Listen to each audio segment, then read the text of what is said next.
டெல்லியில் ஒன்றிய அமைச்சர் அமித்ஷாவுடன் எடப்பாடி பழனிசாமி பேசியது குறித்து புதிய தகவல் வெளியாகியுள்ளது.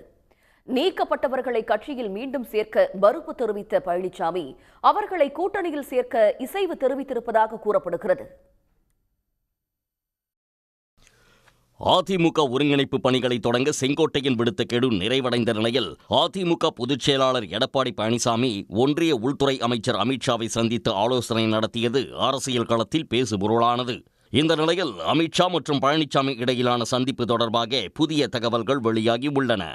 சசிகலா, டிடிவி தினகரன் மற்றும் ஓ பன்னீர்செல்வத்தை மீண்டும் அதிமுகவில் சேர்க்க வேண்டும் என பேச்சுவார்த்தையின் போது அமித்ஷா அறிவுறுத்தியதாக தெரிகிறது.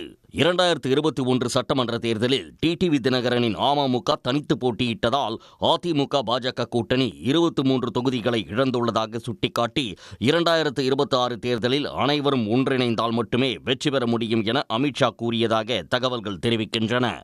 அது மட்டுமில்லாமல் பழனிசாமியின் பிரச்சார பயணம் பெரிதளவில் தாக்கத்தை ஏற்படுத்தவில்லை எனவும் அமித்ஷா தெரிவித்ததாக கூறப்படுகிறது.